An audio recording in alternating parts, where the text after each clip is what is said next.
Swastiastu. Namo Buddhaya. Salam kebajikan. Salam sehat untuk kita semua. Yang terhormat Wakil Gubernur Nusa Tenggara Timur, yang kami hormati pejabat Wali Kota Kupang, yang kami hormati staf khusus Gubernur Nusa Tenggara Timur, yang kami hormati dan kami banggakan Romo Dr. Okto Naif, yang kami hormati para pimpinan para daerah lingkup pemerintah Provinsi Nusa Tenggara Timur, para pimpinan BUMD, yang kami hormati Ketua Kadin Nusa Tenggara Timur, segenap insan pers baik media cetak maupun elektronik, singkatnya Bapak Ibu, hadirin undangan sekalian yang kami hormati dan kami banggakan. Pertama-tama mari kita panjatkan puji dan syukur kehadirat Tuhan yang Maha Kuasa, karena atas berkat dan karunia-Nya kita dapat hadir dan berkumpul bersama di tempat ini. Dari penyusun buku atau tim editor, kepada Bapak Yusrika SH MSc, disilakan.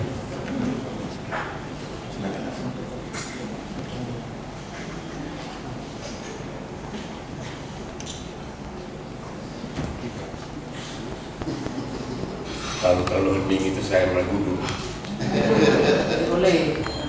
Bapak Ibu sekalian, saya 2,5 tahun lalu ditunjuk, lebih tepatnya diajak untuk menjadi staf khusus Gubernur Nusa Tenggara Timur.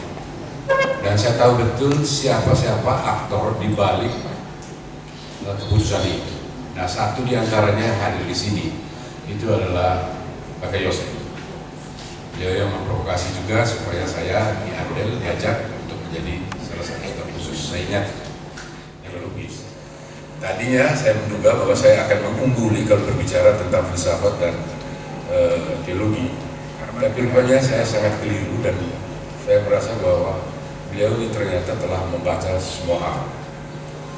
Lalu di dalam setiap ucapannya itu selalu ada ucapan-ucapan puncak yang saya anggap itu sebagai kristalisasi filosofis dari setiap ucapan-ucapan. Dan pada mulanya saya tidak mencatat, ya. Saya hanya mendengar ya, dan anggap saja. Tapi lambat laun ini selalu mondar-mandir untuk mendiskusikan itu, dan lalu tiap kali mau menghadap Presiden Jokowi pergi, dan akibatnya saya terburu oleh, dan ini ada 10 bab. Dan masih banyak yang saya sudah siapkan lagi sebetulnya. Kalau saya masih diberi kesehatan yang baik, saya mau menulis juga The All Governor Man. Itu saya pasti akan menulis tentang siapa-siapa saja staf khusus, siapa saja kepala dinas yang sering diajak, dimarahi atau diapa, tetapi kemudian diberi kekuasaan yang cukup baik. Saya mau menulis itu, dan saya sudah hubungi editornya. Itu saya minta editornya nanti Pak Markus, Dr. Markus, itu untuk mengeditor, karena ini menyangkut nama-nama orang tagar. Kalau saya nulis itu tidak lalu saya nanti digugat ke pengadilan menjadi pencemaran nama baik atau perbuatan yang tidak menyenangkan. Kira-kira begitulah Bapak Ibu sekalian. Tidak usah tegang sekali, saya kira ini sesuatu yang sangat berat. Dan kalau Bapak Ibu baca, salah satu kritikan dari Pak Gubernur itu sebetulnya beliau belum terlalu nyaman dengan covernya, gambar covernya. Karena menurut beliau bilang, nah, sesuai dengan ini sebetulnya. Jadi Pak Gubernur itu mengatakan, Kerayang itu taruh saya itu sepertinya saya orang elit sekali. Sebetulnya tidak, saya orang sangat sederhana. Dan karena itu tampilkanlah buku sederhana. Nah, kalau memang sebuah buku dilaku, ya saya cetak lagi dan saya akan mengubah cover. Begitu. Kira-kira begitu. Pak Wagub, itu saja pengantar untuk memberi konteks mengapa buku ini saya perlu munculkan, dan mengapa buku ini saya pandang juga sebagai legasi catatan untuk teman-teman yang lain nanti kemudian bisa mentradisikan itu. Sebetulnya juga terinspirasi oleh pembuatan buku misalnya di Malaka. Malaka itu punya tradisi membuat buku setiap tahun, terbitkan setiap tahun. Dan saya kira itu tradisi yang baik untuk dunia literasi kita. Saya kira itu saja yang bisa saya antar, Pak Wagub. Mohon maaf atas segala macam kekurangan yang mungkin muncul setelah ini atau selama pertemuan ini. Terima kasih, selamat siang.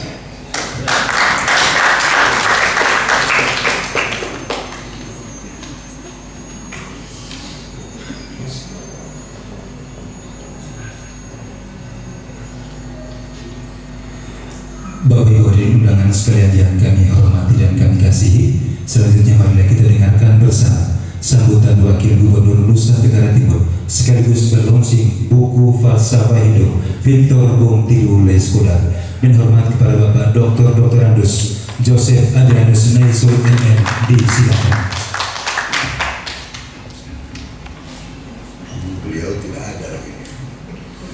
Mestinya beliau ada, spesial kerjain dia. Assalamualaikum warahmatullahi wabarakatuh. Waalaikumsalam warahmatullahi wabarakatuh. Salam. Salam. Salam. Swastiastu. Namo Buddhaya. Salam kebajikan. Yang saya hormati Romo Dr. Okto. Ini seorang filosof Indonesia yang cukup terkenal. Yang saya hormati Forum Koordinasi Pimpinan Daerah. Yang saya hormati Wakil Wali Kota Kupang periode 2012 sampai 22, 10 tahun. Sahabat saya. Yang saya hormati Wali Kota Kupang, para pimpinan OPD, para staf khusus, teman-teman dari PT Flopamor, kemudian siapa lagi? Para wartawan, Bapak Ibu, saudara-saudara sekalian yang saya hormati.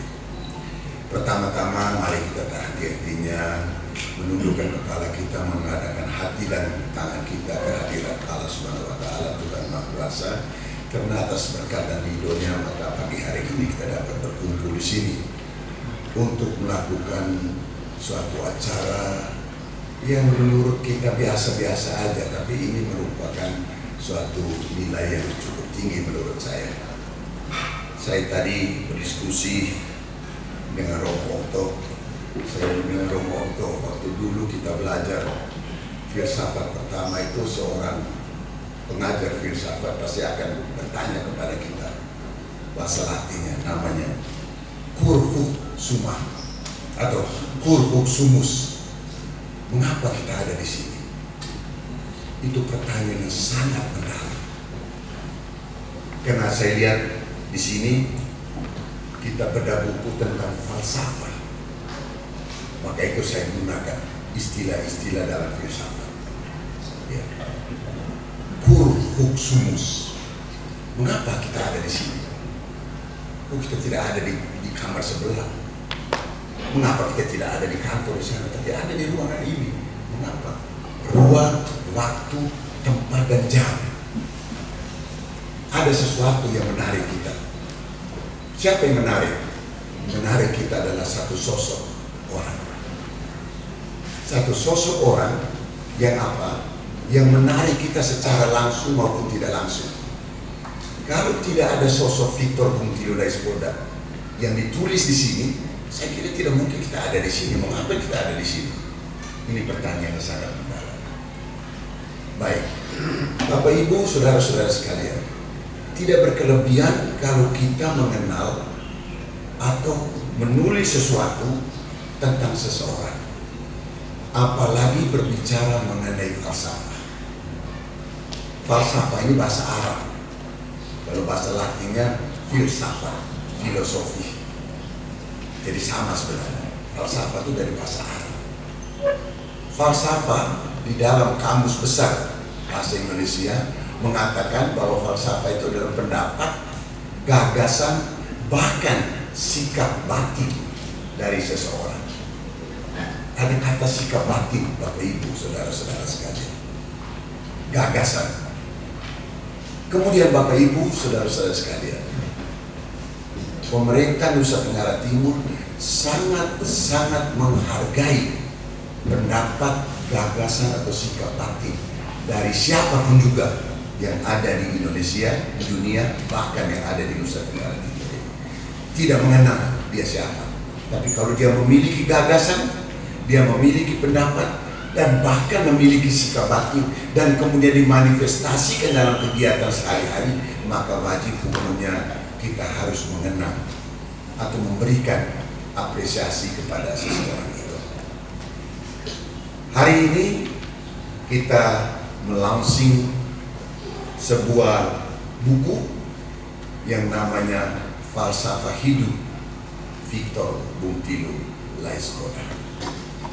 Seorang sosok, saya kira dari ruangan ini banyak yang sudah mengenal beliau, mulai dari beliau masih anak-anak SD, SMP, sampai beliau di Jakarta. Dan saya berterima kasih ke Pak Pius sudah menorehkan ini dalam sebuah buku. Karena kalau kita hanya cerita ada yang tutur kata akan hilang, tetapi kalau tulisan akan terkenal. Verba volant, scripta manet. Lego ergo scio. Saya membaca, saya tahu. Oleh sebab itu saya kira buku ini saya harus dari pemerintah memberikan apresiasi. Bukan karena itu memiliki responnya, tetapi gagasan dan idenya itu yang luar biasa. Itu luar biasa. Ya kalau Victor Bungtilu Laiskoda dia saya anggap remeh aja dia. Tapi kalau gagasan dan idenya dia sangat luar biasa. Saya boleh sombong, seolah Joseph Naisoi mau jadi wakil gubernurnya Victor Bungtilu Laiskoda. Kenapa? Dia memiliki gagasan, ide yang sangat cemerlang. Terus terang saya boleh sombong. Dan orang menanyakan, kenapa Kak Yosef mau jadi wakil gubernur dari Victor Bungtilu Laiskoda? Mereka tidak tahu. Di balik sosok Victor Laiskoda ada gagasan, ada sikap batin, ada pendapat yang sangat luar biasa, Bapak Ibu, saudara-saudara sekalian. Saya kira Bapak Ibu hanya melihat sosok dia itu yang marah-marah, tapi mengenal dari hari ke hari dan bertengkar sampai suara keras, saya kira hanya Joseph Naisoi dan Victor Bungtilu Laiskoda yang tahu. Kami dua, kalian tidak tahu bagaimana kehidupan kami dua di ruangan. Hampir ada sekali waktu saya punya ada staf khusus kita yang hampir ketahuan kami dua di dalam. Suara keras sama-sama, satunya begini, satunya begini. Tapi setelah itu kami menghargai satu sama lain, idenya masing-masing. Ada satu istilah pada saat itu saya bilang, ada yang ngomong tuh menu semua itu. Tapi kokinya mana? Materialnya mana? Mau dihidangkan di mana? Ide ini. Tapi dari situ kami bisa menemukan bagaimana ide kemudian diterjemahkan dalam hal-hal yang konkret, baru kemudian dimanifestasikan dalam kegiatan-kegiatan. Tapi pertama itu harus ada ide, ada gagasan. Itulah Victor Laiskoda. Maka buku Falsafah Hidup Victor Bungtilu Laiskoda yang walaupun fotonya di sini senyumnya nggak terlalu lebar, jadi di sini nih. Memang dia senyumnya sedikit-sedikit gitu, tapi hatinya bergembira. Dia selalu bene agere et laetari, dia selalu berbuat baik sampai bergembira dalam hati. Tapi di mukanya dia tidak akan tunjukkan bahwa dia berbuat baik. Dengan ini saya nyatakan saya meluncurkan buku ini. Ya, terima kasih.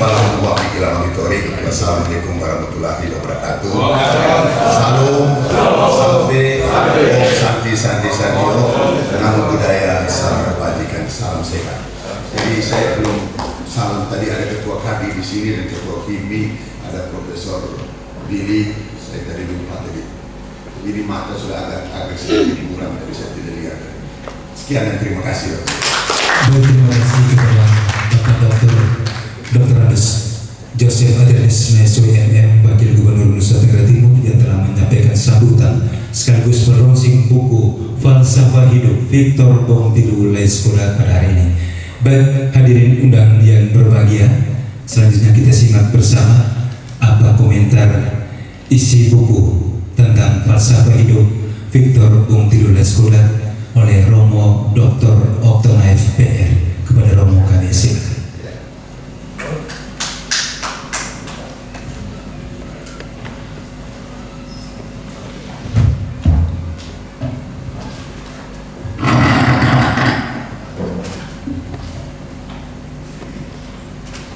jam 12:07.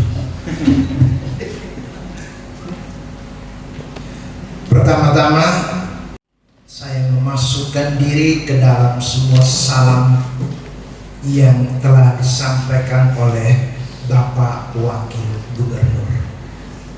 Yang kedua, saya mohon izin untuk tidak menyapa satu-satu. Izinkan saya menyapa hadirin yang mulia dan terhormati. Yang ketiga, profisiat tolong disampaikan kepada Bapak Gubernur melalui Bapak Wakil Gubernur untuk pikiran-pikiran Bernas yang sudah bisa menjadi garam dan terang untuk masyarakat NTT bahkan Indonesia secara luas. Yang kedua, profisiat juga untuk penyusun editor Bapak Pius. Memang beliau ini pandai untuk merangkai kata-kata dan profisiat sudah membuat sesuatu yang mulia untuk NTT. Yang ketiga, tulisan ini saya mesti bilang isinya sangat kaya. Walaupun kalimat-kalimatnya singkat, tetapi di dalam yang singkat itu ada semua samudra kekayaan. Ada sebuah kekayaan ilmiah, ada sebuah kekayaan ilmiah, ada sebuah kekayaan moral, ada sebuah kekayaan spiritual, dan ada sebuah kekayaan kultural yang luar biasa. Jadi kita berterima kasih kepada beliau yang telah menolong kita untuk berubah. If you don't change, you will be die. Jika Anda tidak berubah, maka Anda akan mati. Ini menolong kita untuk berubah. Yang keempat, terima kasih untuk kepercayaan. Dengan rendah hati saya mau mengatakan begini Bapak Pius, saya membacanya tadi malam kemarin dan saya coba menyusun 10 halaman komentar tentang itu. Saya bacanya tadi malam. Mohon izin seandainya kalau terbatas, Anda adalah penyempurnanya.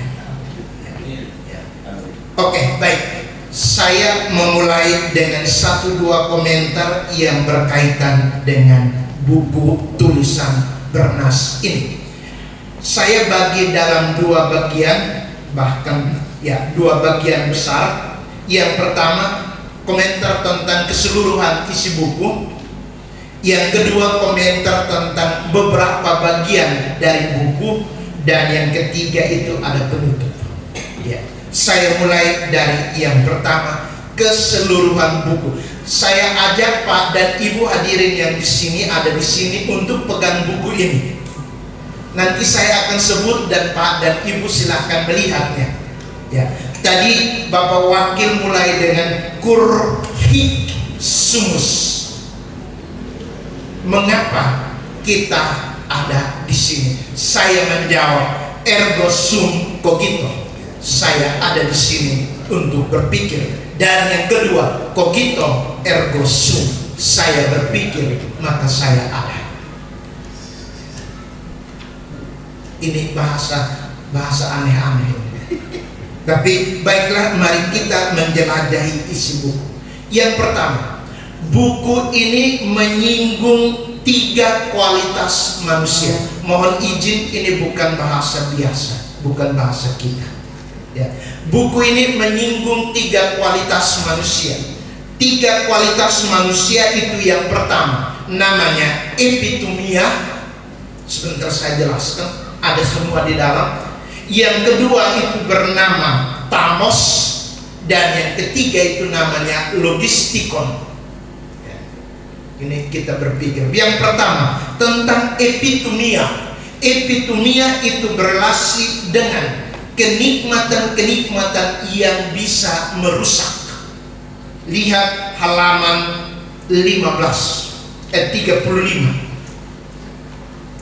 Manusia sering mengejar hal-hal nikmat tanpa batas, bahkan sampai merusak dirinya sendiri. Lalu beliau menulis di dalam halaman 35, kenikmatan karena kebodohan itu adalah kefatalan yang tidak dapat dimengerti. Kenikmatan apa yang sering dikerjakan oleh manusia sampai merusak dirinya sendiri? Satu, kekuasaan, mohon izin, itu kejar sampai baku raut, baku hantam, dan diri bisa rusak.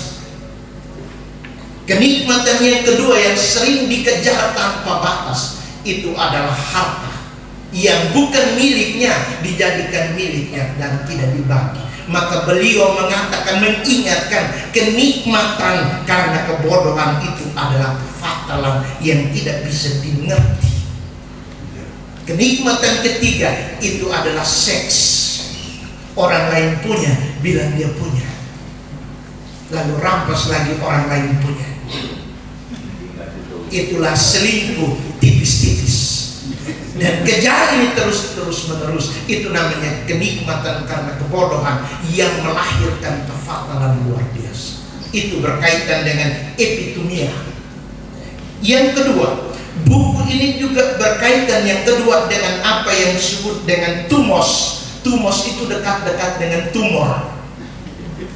Tumos itu apa? Tumos itu berkaitan dengan harga diri yang tinggi, berkaitan dengan integritas. Silahkan lihat halaman 26. Integritas. Beliau mengatakan harga diri saya adalah integritas. Tumos itu merangsang jiwa berani dan jiwa berontak ketika lihat sesuatu yang mengecewakan. Kalau ada sesuatu yang mengecewakan, langsung kebas. Dan tadi Bapak Wakil Gubernur mengatakan tidak akan tutup-tutup. Silahkan lihat halaman 50-55.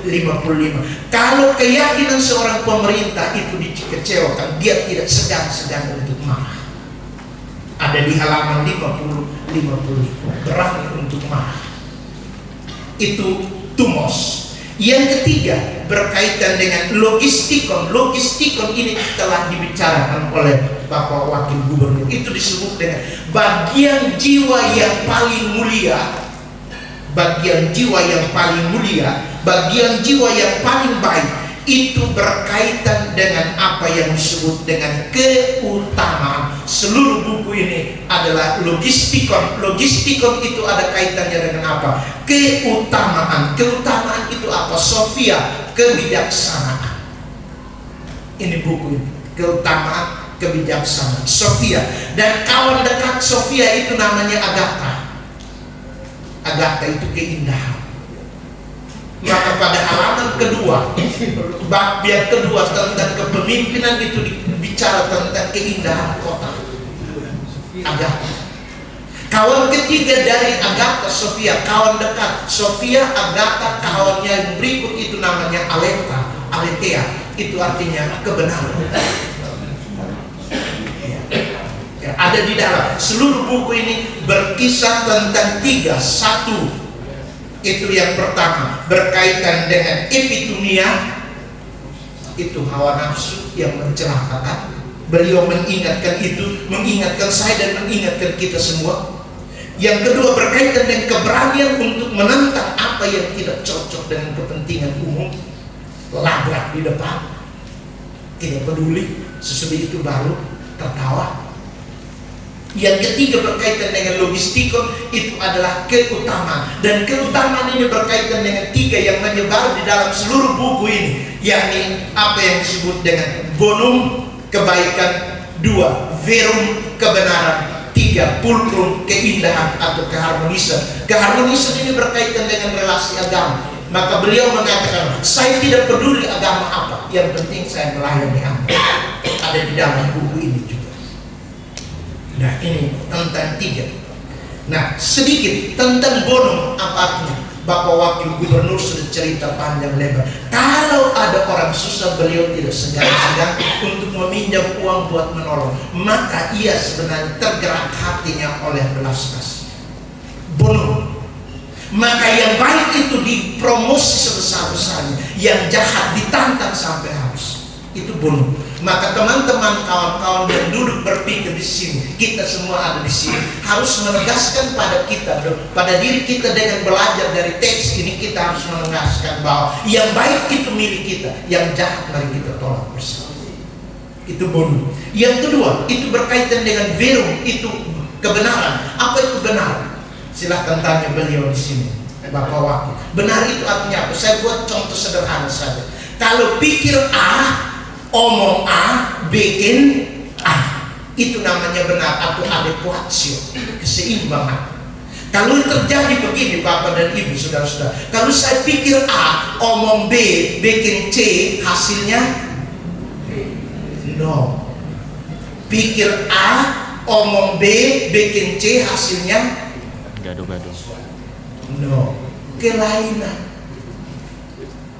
Nah, awas, kelainan itulah masalah besar, baik dalam keluarga, dalam instansi, dalam apa saja. Ya. Baik, itu berkaitan dengan yang pertama, isi buku yang pertama.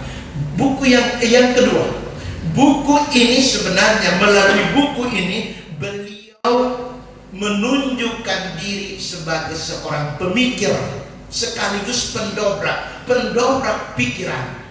Kalau saya baca ini mendobrak pikiran-pikiran klasik yang sebenarnya tidak cocok lagi. Misalnya, kami dari dulu begini, beliau coba untuk, atau orang bilang begini, NTT memang dari dulu Musa tinggal tertindas. Beliau mengatakan di dalamnya ini, Anda begitu tega untuk tidak mempromosikan keindahan NTT. Padahal tugas Anda adalah mempromosikan, mengiklankan NTT. Dan kita punya kelemahan di sini di dalam buku ini adalah tidak mampu membuat reklame, tidak mampu membuat iklanun. Itu beliau menunjukkan bahwa dia seorang pemikir, dan beliau mewujudkan diri sebagai seorang pemikir karena dikatakan begini, manusia dari naturanya adalah seorang pemikir.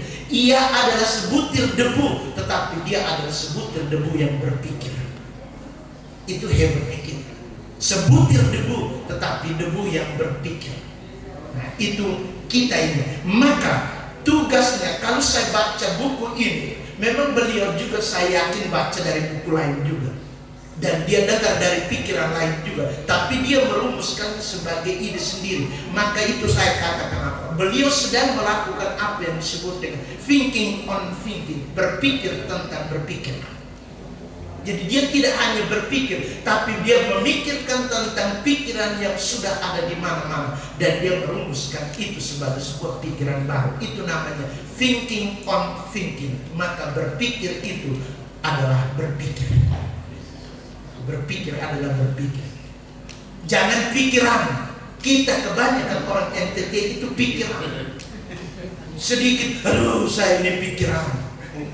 Tapi tidak thinking on thinking, tidak berpikir tentang berpikir. Maka beliau sebenarnya mengajak kita mendengar sesuatu, mari kita berpikir. Melihat sesuatu, mari kita berpikir. Merasakan sesuatu, mari kita berpikir. Maka itu namanya thinking on thinking. Beliau mengajak para pejabat di sini untuk thinking on thinking. Nanti sesudah buku ini sudah di launching, sesudah ini Bapak Pius tolong sampaikan ke beliau, silakan tugaskan siapa yang mengelaborasi lebih lanjut buku ini bagian demi bagian, elaborasinya, dan elaborasinya ini selanjutnya dimasukkan ke dalam program kalau boleh. Itu berpikir tentang berpikir. Kenapa saya bicara tentang berpikir tentang berpikir? Karena orang-orang hebat itu biasanya mengatakan, para filsuf, para pemikir, orang-orang bijak mengatakan apa? Hidup yang tidak dipikirkan itu tidak layak untuk dijalankan. Jadi bapak-bapak, kalau hidup sepembawa kaki, sebenarnya kita ini tidak layak hidup. Maka hidup itu harus dipikirkan. Hidup yang tidak dipikirkan tidak layak untuk dijalankan. Maka itu pentingnya, misalnya di dalam kekristenan, Hinduisme itu dikatakan apa? Pentingnya silence, pentingnya diam. Tapi orang NTT suruh diam susah. Besok dia mau bicara, dia besok guys yang bisa bicara. Padahal bicara itu butuh keheningan. Jadi itu harus memikirkan itu. Kemudian apa yang beliau pikirkan? Sekarang saya mau tunjuk kepada Bapak dan Ibu. Yang beliau pikirkan, urutan pemikirannya itu adalah begini. Yang pertama, ia pikir tentang dirinya sendiri. Maka mulai dengan keutamaan. Di bab pertama itu judulnya apa Bapak Pius? Jangan sampai Bapak Pius dulu Pak. Di bab pertama itu ada, dan judulnya adalah keutamaan etika dan keutamaan hidup. Ia berpikir mulai dari dirinya sendiri. Karena orang-orang hebat mengatakan begini, para pemikir besar internasional, mereka mengatakan begini: pikir tentang orang lain, pikir tentang sesuatu di luar diri sambil tidak kenal diri, itu menjijikan. Misalnya saya omong tentang Bapak Pius, dia begini, dia begini, dia begini. Tapi kalau saya tidak kenal diri, itu aib yang sangat luar biasa. Maka kalau dulu gosip-gosip tentang orang itu aib. Bicara tentang orang tapi sambil tidak kenal diri, itu masalah besar. Maka beliau memulai berpikir tentang urutan berpikirnya satu. Dia berpikir tentang dirinya sendiri. Dia berpikir tentang apa yang ada di dalam. Dia berpikir tentang apa yang hidup di dalam batinnya, apa yang hidup di dalam jiwanya, apa yang hidup di dalam sanubarinya. Itu dia tuangkan dalam kata-kata bijak. Itu dia kenal diri. Sesudah dia kenal diri, hal yang kedua ada di dalam buku ini. Dia bergerak dari dirinya menuju kepada penciptanya. Dari bab 1, 2, 3, 4 itu tentang kiprahnya. Dan bab 4 itu dia bicara tentang apa? Relasi dia dengan Tuhan. Maka dia berpikir dari diri saya, dirinya sendiri, dia bergerak menuju Tuhan. Karena dia itu adalah imago Dei, gambar Tuhan. Maka dia berpikir tentang Tuhan. Sering terjadi bahwa orang tidak bisa kenal Tuhannya karena dia tidak tahu diri. Itu sangat sering terjadi. Kalau orang tahu diri, saya dari mana, saya buat apa, dengan cara apa, orang pasti mengatakan ini berkat Tuhan, pasti saya bisa. Maka dia akan kenal Tuhan. Kita ini kenal Tuhan kalau susah. Yang misalnya yang Katolik kalau stres, frustrasi, baru beli lilin di kios. Sesudah masalah selesai, dia bilang see you in the next problem. Sampai jumpa di masalah berikut. Padahal Tuhan itu bukan milik. Tuhan itu adalah darah yang mengalir. Seperti neon, Anda tidak bisa lihat aliran listriknya, tetapi dia menyala. Kalau dia tidak ada, maka kita non-sense fundamental. Tidak ada sesuatu yang istimewa. Itu urutan berpikirnya. Nah, yang ketiga masih dalam kaitan dengan buku. Beliau menegaskan, aku ingin hidup selama-lamanya dalam buku. Yang ketiga, tadi itu beliau sudah kutip yang ditulis juga di bagian depan, tapi saya beritahu siapa orang yang ngomong tentang itu. Di hadapan Senat Romawi, Kaisar Titus berkata, verba volant scripta manet. Ini pidato dari Kaisar Titus. Dia berkata, verba volant scripta manet. Yang terucap akan segera berlalu, yang tinggal hanyalah tulis. Maka kalau bapak-bapak, ibu-ibu mau dikenang sampai selama-lamanya, tulis. Biar cukup di halaman pertama I love you, dan tutup dengan I love you, dan di tengahnya I love you. Karena apa? Di awal pasti I love you, di tengah I love you itu pergulatan hidup bersama, dan ditutup dengan I love you. Walaupun buruk, pasti orang mengatakan dia baik sekali. Maka Pak dan Ibu lihat pidato kematian mana yang menyinggung tentang keburukan orang. Semua bagus, sangat bagus. Maka tulislah. Ya. Jadi beliau menyatakan diri untuk hidup selama-lamanya di dalam buku. Maka saya mau katakan begini, satu hal Bapak Ibu untuk para penulis, termasuk saya biasa menulis buku. Saya mengatakan begini, yang terucap yang saya mengatakan, apa yang terekam juga akan menjadi abadi. Di sini apa yang terekam, foto abadi. Kemudian yang terekam itu apa? Gambar, itu juga abadi. Mungkin ada videonya juga, tapi tidak dimasukkan di sini. Itu abadi. Maka orang hebat mengatakan apa? No documents, no documents, no history. Tanpa dokumen tidak akan ada sejarah. Beliau ingin hidup lebih lama dalam buku. Kehormatan manusia adalah pengetahuannya. Orang bijak bestari, mereka tidak pikir tentang berapa lama mau hidup. Orang-orang pintar, orang-orang cerdas, mereka tidak berpikir tentang umur berapa. Mereka tidak pikir tentang itu. Yang mereka pikirkan itu adalah apakah ide saya hidup untuk selama-lamanya di hati orang, di pikiran orang. Makanya kadang-kadang misalnya kita orang-orang hebat sudah mati ribuan tahun, tapi kita masih kutip idenya sampai sekarang. Kita masih hidup, omong habis, baku tanya, tadi dia omong apa? Tahu? Maka tulislah Bapak Ibu. Maka saudara-saudari, membaca sebuah buku berkualitas layaknya, tadi saya dengar dari beliau yang duduk di depan ini, membaca sebuah buku berkualitas layaknya sebuah percakapan yang hidup dengan sang pemikir. Membaca sebuah buku layaknya sebuah percakapan hidup dengan sang pemikir. Entah pemikir itu kemarin, entah pemikir itu hari ini, entah pemikiran itu hari esok. Maka membaca buku itu adalah berdialog dengan seorang hebat, baik hari kemarin, hari ini, dan hari esok. Maka baca buku, mau dialog dengan orang hebat, silakan baca buku. Jika budaya kamu tidak menyukai orang-orang kutu buku, maka kamu berada di zaman yang salah. Jadi kalau tidak suka membaca, kita ada di era sesat.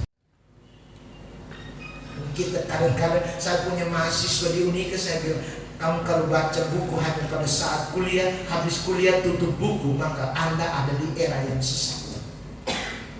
Ada sebuah kesesatan besar. Yang berikut, aku rela, ini kata-kata Muhammad Hatta yang saya kutip, saya senang dengan. Aku rela dipenjarakan asal aku dipenjarakan bersama dengan buku, karena bersama buku aku merasakan kemerdekaan. Ini luar biasa. Bapak minta izin, Bapak Wakil Gubernur, ini bukan komando, minta tolong setiap pegawai tolong baca buku, satu buku setiap hari yang ada kaitannya dengan tugas. Ya. Dan suatu hari ada satu kata lagi, ini orang hebat, dia mengatakan, suatu hari lagi aku akan membaca sebuah buku dan seluruh kehidupanku itu pun berubah karena membaca buku. Kawan-kawan, kalau baca ini baik-baik dan beberapa buku motivasi, pasti akan ada perubahan. Karena apa? Orang mengatakan apa? Knowledge is power. Ilmu adalah kekuasaan. Maka siapa menguasai ilmu, dia akan menguasai orang. Mohon izin, saudara, bapak, ibu yang saya hormati, walaupun saya ini rakyat jelata, tapi kalau saya kuasai ilmu, Bapak Wakil Gubernur juga dengar saya. Ini pejabat-pejabat di sini juga dengar saya, karena ilmu saya kuasai dan saya bisa menguasai Anda melalui ilmu. Maka siapapun menguasai ilmu, dia akan menguasai orang. Knowledge is power. Maka menurut saya, Bapak, Ibu, saudara-saudara, Bapak Victor tidak menguasai Anda secara formal, tapi Bapak Victor menguasai Anda melalui ide. Knowledge is power. Knowledge is power. Itu luar biasa. Dan satu hal yang menarik menurut saya, hemat saya, sebelum kata-kata ini tertulis di atas kertas, Bapak Pius, ia sudah lebih dahulu tertulis di dalam hati sanubari. Tadi beliau sudah bilang, ini saya tulis di sini, Bapak. Ini dipertanggungjawabkan. Sebelum kata-kata ini menjadi buku dan disimpan di meja atau rak buku, kata-kata ini sudah ada di dalam lutut, dalam diam, dan dalam hening. Karena dia juga, saya tahu, orang yang berdoa pasti berdoa. Maka Bapak Ibu, sebelum menulis sebuah buku, Anda harus berlutut. Buku harus ada lebih dulu di lutut. Sesudah itu, dari lutut baru dia naik ke otak, baru dipasarkan ke publik. Ini dia. Nah, kata-kata yang dimatangkan dalam dia diam, itu berdaya revolusioner dan eksplosif atau berdaya ubah. Nah, ini ada di dalam ini. Kata-kata yang dimatangkan dalam diam, dipikirkan berulang-ulang kali, dia akan bertenaga dan berdaya revolusioner dan berdaya eksplosif, bisa mengubah. Maka ada orang hebat mengatakan apa? Baca buku, Anda berubah. Tidak baca buku, Anda mati sedang berdiri. Ini dia. Ya, baik. Bagian yang kedua tentang topik-topik. Saya mohon izin Bapak Pius, saya juga mohon maaf kepada Bapak Victor. Saya tidak omong semua hal, tapi saya melihat satu hal yang dominan di dalam buku ini. Saya menulisnya ada sekitar 1, 2, 3, 4, 5, 6, 7, 8, 9, 10, 11 hal yang berkaitan dengan satu hal. Satu hal itu apa? Coba Bapak terka, Bapak Pius yang tulis apa itu? Yang sangat menonjol dalam buku ini. Dan ada di halaman pertama. No, ada di halaman pertama. Ada di halaman 3. Coba silakan lihat. Nah, yang paling pertama ditulis itu adalah halaman 3. Jujur. Jujur adalah telanjang. Maka kalau telanjang adalah jujur. Tapi hati-hati. Jangan di jalan lalu bilang, demi jujur saya telanjang. Nah, itu parah. Itu bisa diikat dengan dan dibawa pakai ambulans. Itu halaman pertama. Lalu dari sisi pandang saya sebagai seorang pemikir, seorang filsuf, teolog, saya melihat kenapa ditaruh di halaman pertama. Mungkin Pak dan Ibu tidak melihat urutan itu penting, tapi menurut saya urutan berpikir itu penting. Kenapa ditaruh di pertama? Topik yang bersangat luar biasa itu ditempatkannya kejujuran pada halaman pertama, halaman awal, dan diulang berkali-kali untuk menunjukkan bahwa nomor satu, kejujuran adalah pintu pertama dan pintu utama menuju ke harmonis. Silahkan contoh, maaf ini contoh. Silahkan seorang suami jujur terhadap istri, harmoni tidak? Jujur. Harmoni. Ketidakjujuran itu yang menyebabkan kecelakaan. Karena apa? Di halaman berikut beliau menulis, kemunafikan itu, orang munafik itu orang paling sial. Lawan dari kejujuran itu salah satunya adalah munafik. Munafik dalam bahasa Ibrani itu artinya muka terbelah dua, lain di muka, lain di belakang. Orang paling sial. Dan orang itu harus mencari kebohongan ulang-ulang. Misalnya, saya bohong pertama, harus cari bohong kedua untuk tutup bohong pertama. Tutup bohong kedua dan pertama dengan bohong ketiga, maka beranak pinanglah kebohongan. Dan di era hoax ini, kebohongan beranak pinak. Dari mana orang belajar tentang hoax? Ada bapak kebohongan internasional namanya Joseph Goebbels. Itu filsuf propagandis terkenal di era Nazi. Dia mengatakan apa? Kebohongan, jika bohong satu kali dianggap bohong, tapi bohong 2 kali, 3 kali, lama-lama orang pikir benar. Padahal itu bohong. Dan Indonesia ini sangat kuat. Maka beliau ngomong tentang ini sebagai sebuah perlawanan tentang mentalitas publik yang penuh dengan hoax. Maka kemunafikan itu adalah kesialan luar biasa. Maka mari kita masuk ke dalam. Kalau munafik, maka kita orang sial luar biasa. Itu kejujuran, pintu pertama. Yang kedua, kejujuran adalah bab pertama dalam kitab kebijaksanaan. Beliau juga tulis di dalam buku ini. Dan bab pertama dalam kitab kehidupan. Maka beliau mengawali buku kehidupannya ini dengan kejujuran, karena kejujuran adalah bab pertama dalam kehidupan, kitab kehidupan. Maka ini artinya resiko, minta maaf, saya tidak bermaksud intervensi. Ini resiko untuk para pejabat. Seandainya ini benar-benar dihayati, beliau wujudkan, maka bisa terjadi pemecatan yang luar biasa terhadap yang tidak jujur. Terhadap yang tidak jujur.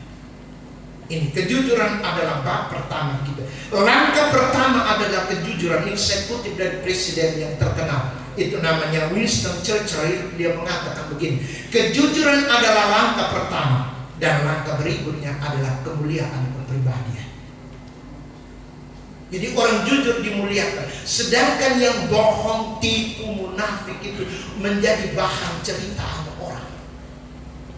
Ini, maka beliau menempatkan itu kejujuran. Kejujuran itu lebih dari tidak berbohong. Kawan-kawan, kejujuran itu lebih dari tidak berbohong. Itu adalah mengatakan kebenaran, melakukan kebenaran, berbicara kebenaran, hidup dalam kebenaran, dan mencintai kebenaran. Itu lebih dari sekedar berbohong, lebih dari itu. Nah, kejujuran yang keempat, kejujuran itu adalah perhiasan jiwa yang bercahaya melampaui berlian, tidak akan terjual.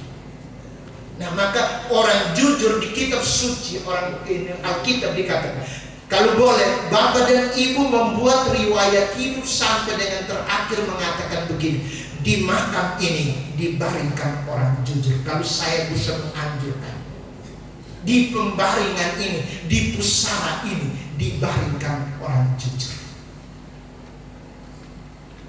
dan itu akan dikenang untuk selama-lamanya. Saya komentar ini, menurut saya ini poin vokal dari buku ini. Poin vokal dari buku ini untuk semua. Saya katakan, satu untuk semua dan semua untuk satu. Kejujuran. Nah, efeknya, konsekuensinya apa? Maka konsekuensinya ada dua hal yang saya lihat, yakni ada apa yang disebut etika keutamaan dan etika kewajiban. Etika keutamaan itu berkaitan dengan apa? Etika keutamaan itu fokus pada saya mesti menjadi pribadi seperti apa. Ada di dalam seluruh buku ini. Sesudah saya mesti menjadi seperti apa dalam kepemimpinan, dalam kantor, dalam keluarga, saya mesti seperti apa. Hal kedua, saya mesti buat apa. Ini, jadi itu namanya etika kewajiban yang tadi Bapak Wakil mengatakan. Saya memasukkan diri ke dalam semua salam yang telah disampaikan oleh Bapak Wakil Gubernur. Yang kedua, saya mohon izin untuk tidak menyapa satu-satu. Izinkan saya menyapa hadirin yang mulia dan terhormati. Yang ketiga, profisiat tolong disampaikan kepada Bapak Gubernur melalui Bapak Wakil Gubernur untuk pikiran-pikiran bernas yang sudah bisa menjadi garam dan terang untuk masyarakat NTT, bahkan Indonesia secara luas. Yang kedua, profisiat juga untuk penyusun editor Bapak Pius. Memang beliau ini pandai untuk merangkai kata-kata, dan profisiat sudah membuat sesuatu yang mulia untuk NTT. Yang ketiga, tulisan ini saya mesti bilang isinya sangat kaya. Walaupun kalimat-kalimatnya singkat, tetapi di dalam yang singkat itu ada semua samudra kekayaan. Ada sebuah kekayaan ilmiah, ada sebuah kekayaan ilmiah, ada sebuah kekayaan moral, ada sebuah kekayaan spiritual, dan ada sebuah kekayaan kultural yang luar biasa. Jadi kita berterima kasih kepada beliau yang telah menolong kita untuk berubah. If you don't change, you will be die. Jika Anda tidak berubah, maka Anda akan mati. Ini menolong kita untuk berubah. Yang keempat, terima kasih untuk kepercayaan. Dengan rendah hati saya mau mengatakan begini, Bapak Pius. Saya membacanya tadi malam kemarin, dan saya coba menyusun 10 halaman komentar tentang ini. Saya bacanya tadi malam. Mohon izin, seandainya kalau terbatas, Anda adalah penyempurnanya. Oke, baik. saya memulai dengan 1-2 komentar yang berkaitan dengan buku tulisan Bernas ini. Saya bagi dalam 2 bagian, bahkan ya 2 bagian besar. Yang pertama, komentar tentang keseluruhan isi buku. Yang kedua, komentar tentang beberapa bagian dari buku. Dan yang ketiga itu ada penutup. Ya. Saya mulai dari yang pertama, keseluruhan buku. Saya ajak Pak dan Ibu hadirin yang di sini ada di sini untuk pegang buku ini. Nanti saya akan sebut dan Pak dan Ibu silahkan melihatnya. Ya. Tadi Bapak Wakil mulai dengan kurhik sumus. Mengapa kita ada di sini? Saya menjawab ergo sum cogito. Saya ada di sini untuk berpikir. Dan yang kedua, cogito ergo sum. Saya berpikir maka saya ada. Ini bahasa aneh-aneh. Tapi baiklah, mari kita menjelajahi isi buku.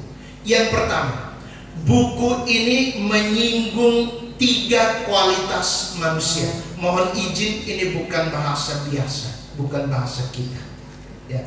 Buku ini menyinggung 3 kualitas manusia. 3 kualitas manusia itu yang pertama, namanya epitomia. Sebentar saya jelaskan, ada semua di dalam. Yang kedua itu bernama tamos, dan yang ketiga itu namanya logistikon. Ini kita berpikir. Yang pertama tentang epitomia. Epitomia itu berrelasi dengan kenikmatan-kenikmatan yang bisa merusak. Lihat halaman 35.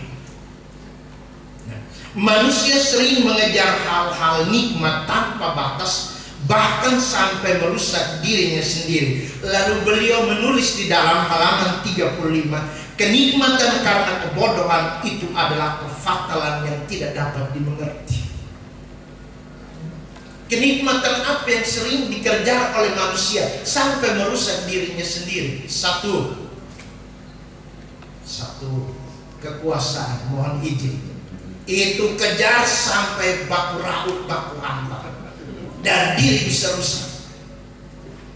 Kenikmatan yang kedua yang sering dikejar tanpa batas itu adalah harta yang bukan miliknya dijadikan miliknya dan tidak dibagi. Maka beliau mengatakan, mengingatkan kenikmatan karena kebodohan itu adalah kefatalan yang tidak bisa dimengerti. Kenikmatan ketiga itu adalah seks. Orang lain punya, bilang dia punya, lalu rampas lagi orang lain punya. Itulah selingkuh tipis-tipis. Dan kejar ini terus menerus. Itu namanya kenikmatan karena kebodohan yang melahirkan kefatalan luar biasa. Itu berkaitan dengan epitomia. Yang kedua, buku ini juga berkaitan yang kedua dengan apa yang disebut dengan tumos. Tumos itu dekat-dekat dengan tumor. Tumos itu apa? Tumos itu berkaitan dengan harga diri yang tinggi, berkaitan dengan integritas. Silahkan lihat halaman 26. Integritas. Beliau mengatakan harga diri saya adalah integritas. Tumos itu merangsang jiwa berani dan jiwa berontak ketika lihat sesuatu yang mengecewakan. Kalau ada sesuatu yang mengecewakan, langsung kebahas. Dan tadi Bapak Wakil Gubernur mengatakan tidak akan tutup-tutup. Silahkan lihat halaman 50-55. Kalau keyakinan seorang pemerintah itu dikecewakan, dia tidak segan-segan untuk marah. Ada di halaman 50-50. Berani untuk marah. Itu tumos. Yang ketiga berkaitan dengan logistikon. Logistikon ini telah dibicarakan oleh Bapak Wakil Gubernur. Itu disebut dengan bagian jiwa yang paling mulia, bagian jiwa yang paling mulia, bagian jiwa yang paling baik. itu berkaitan dengan apa yang disebut dengan keutamaan. Seluruh buku ini adalah logistikon. Logistikon itu ada kaitannya dengan apa? Keutamaan. Keutamaan itu apa? Sophia, kebijaksanaan. Ini buku ini, keutamaan, kebijaksanaan, Sophia. Dan kawan dekat Sophia itu namanya Agatha. Agatha itu keindahan. Maka pada halaman kedua, bab yang kedua tentang kepemimpinan itu bicara tentang keindahan kota Agatha. Kawan ketiga dari Agatha, Sophia, kawan dekat Sophia, Agatha, kawannya yang berikut itu namanya Aletheia, itu artinya kebenaran.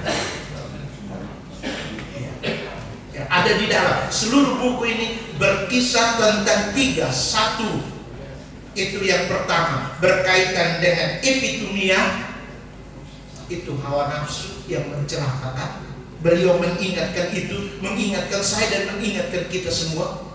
Yang kedua berkaitan dengan keberanian untuk menentang apa yang tidak cocok dengan kepentingan umum. Labrak di depan, tidak peduli, sesudah itu baru tertawa.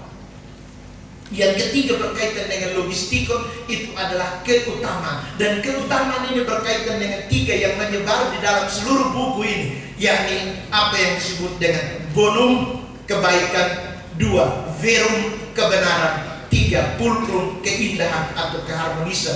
Keharmonisan ini berkaitan dengan relasi agama. Maka beliau mengatakan, saya tidak peduli agama apa, yang penting saya melayani Anda. Ada di dalam buku ini juga. Nah, ini tentang tiga. Nah, sedikit tentang bonum, apa artinya? Bapak Wakil Gubernur sudah cerita panjang lebar. Kalau ada orang susah, beliau tidak segan-segan untuk meminjam uang buat menolong. Maka ia sebenarnya tergerak hatinya oleh belas kasih. Bonum. Maka yang baik itu dipromosi sebesar-besarnya, yang jahat ditantang sampai habis. Itu bonum. Maka teman-teman, kawan-kawan yang duduk berpikir di sini, kita semua ada di sini, harus menegaskan pada kita, pada diri kita dengan belajar dari teks ini, kita harus menegaskan bahwa yang baik itu milik kita, yang jahat mari kita tolak bersama. Itu bonum. Yang kedua, itu berkaitan dengan verum, itu kebenaran. Apa itu benar? Silahkan tanya beliau di sini, Bapak Wakil. Benar itu artinya apa? Saya buat contoh sederhana saja. Kalau pikir A, omong A, bikin A, itu namanya benar atau adekuatio, keseimbangan.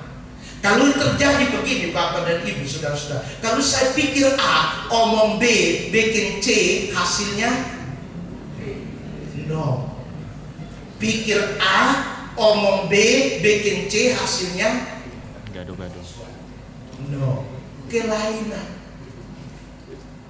Nah, awas. Kelainan itulah masalah besar, baik dalam keluarga, dalam instansi, dalam apa saja. Ya. Baik, itu berkaitan dengan yang pertama, isi buku yang pertama. Buku yang kedua, buku ini sebenarnya melalui buku ini beli care, fair, and share. Care, fair, and share.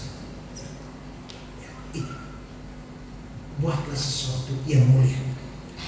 Nah, yang berikut poin vokal yang kedua itu berkaitan dengan kepemimpinan. Ini bapak-bapak, ibu-ibu yang di sini, ini semua orang pemimpin. Tapi saya membaca buku ini sebagai berikut tentang kepemimpinan. Leadership is climbing.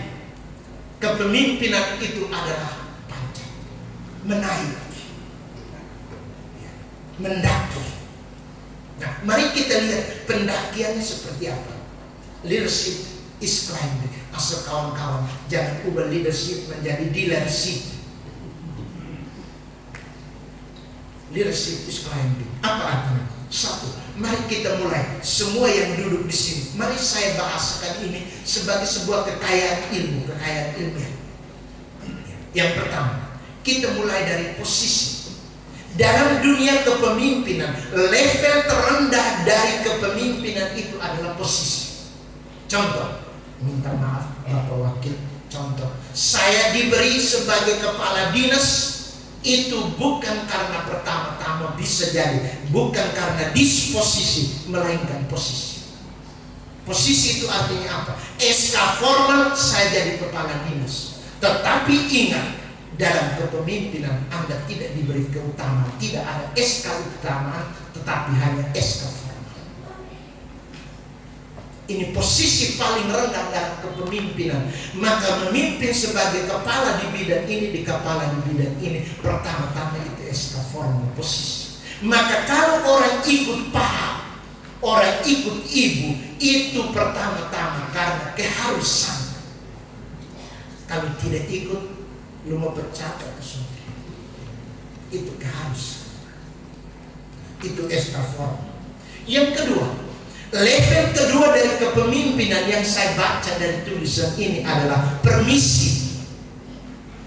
Apa artinya permisi? Permisi itu artinya begini. Permisi, izin.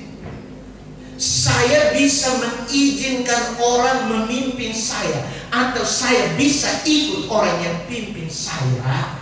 Itu karena apa? Karena kemauan kehendak saya pribadi, karena kami dua ada relasi. Silahkan Pak, izinkan saya. Kita dua kan sudah saling kenal. Mohon maaf Bapak Wakil, kali Bapak Wakil dan Bapak Victor sudah saling kenal sejak lama. Maka Bapak Wakil mengizinkan dirinya dipimpin tanda kutip oleh Bapak Victor. Ini permisi, mohon izin, silahkan atur saya, karena saya tahu saya mau dengan keputusan bebas. Silahkan pimpin saya. Itu level kedua. Maka bapak-bapak tolong lihat ini, kalau orang ikut itu ikut yang mana? Formal kah atau karena mengizinkan diri dipimpin? Yang ketiga, posisi ketiga, kalau orang posisi ketiga itu namanya reproduksi. Reproduksi itu artinya apa?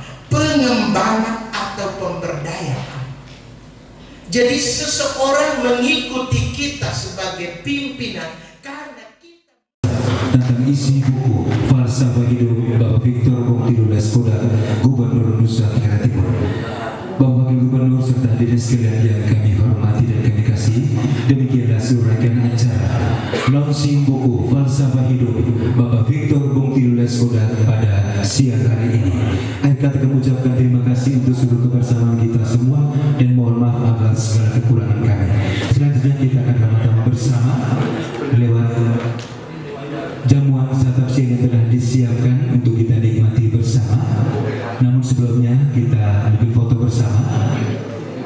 Itu mohon izin kepada Bapak Wakil Gubernur.